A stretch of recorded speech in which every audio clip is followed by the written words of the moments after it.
So, I'm Geoff Doyle, I'm the sports editor at BBC Three Counties Radio. And I'm Paul Scoins, the political reporter at Three Counties.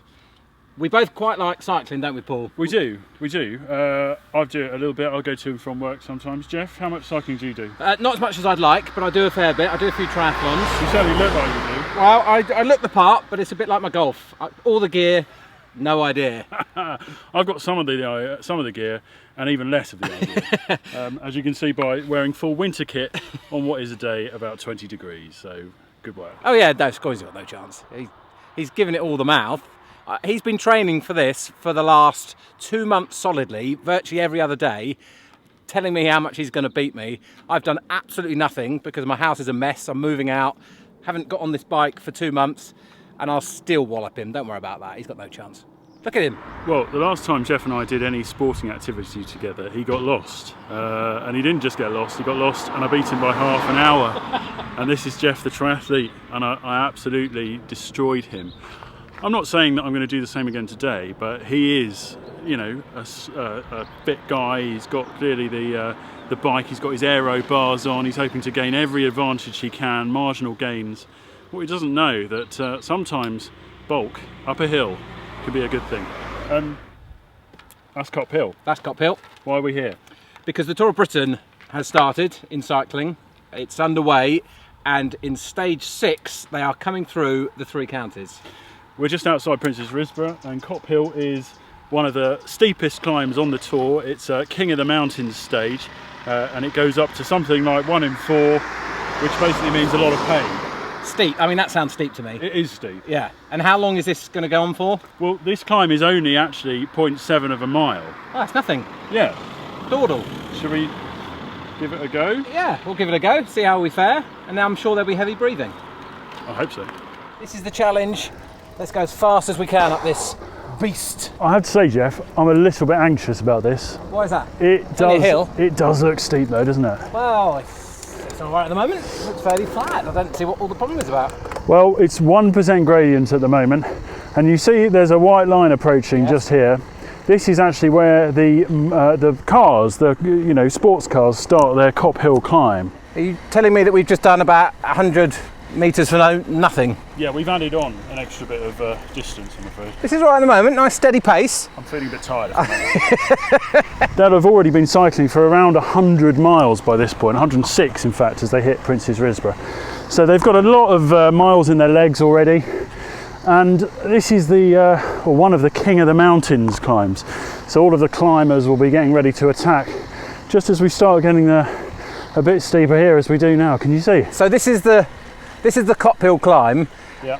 And before coming to here, they're going to be, I think they're going through Oxfordshire and then cutting across to Bledlow. Yeah. And then from Bledlow past Chinaway and then heading into Princes Risborough. They've gone for a sprint into Princes Risborough, so the sprinters will have got their legs, and they'll be sitting at the back now. They don't like to climb. So people like Mark Cavendish, they'll be sitting at the back. Marcel Kittel, the German sprinter, they'll be sitting at the back of the pack trying to just get over this. So Bradley Wiggins will be up at the front, I would imagine, with his team, trying to drive the pace, keep the pace nice and steady.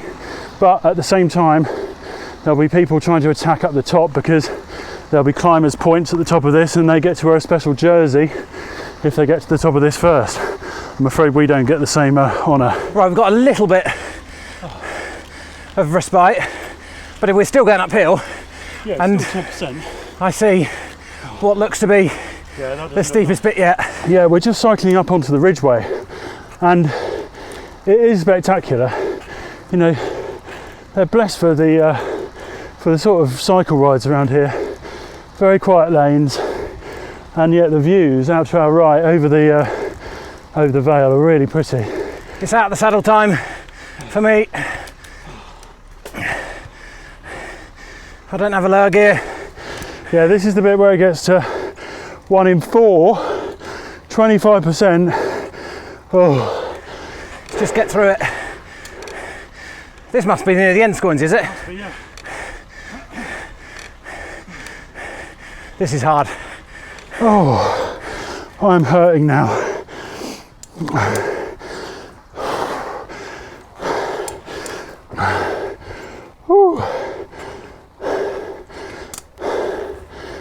Oh, this is really steep now. Not sure anyone really wants to hear my heavy breathing. Do they? And the cyclists at this point have gone on 30 miles to go. And they've already done 100 miles. I actually feel sick. The thing is now, you're thinking, right, I'll have a rest here, but the guys cycling the Tour of Britain will now be probably going about 40k an hour along this fairly straight bit. But at this stage, those riders now have got another 30 miles to go, and at least another 2 or 3 climbs, probably more. Oh. You just want to have a break now, wouldn't you? Yeah, shall we put up here? Yeah.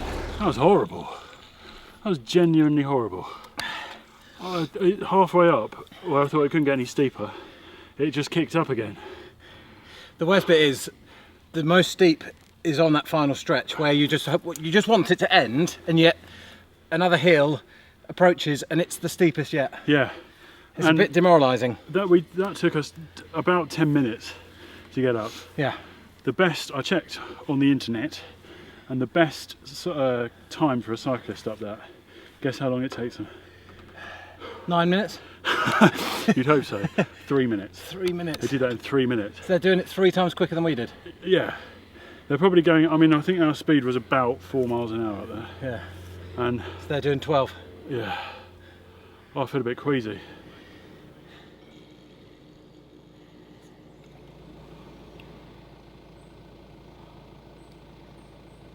Scoinsy did all right. It's a bad hill. I mean, there was a lot of bravado before we went up it. You know, I'm going to beat you. No, I'm going to beat you.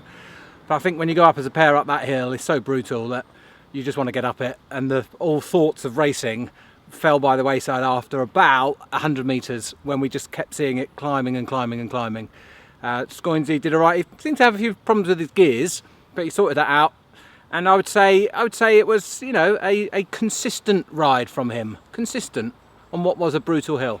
Well, Geoff, he was consistent all the way up the hill, out of his seat a lot, a bit showy, trying to dance on the pedals like Lance.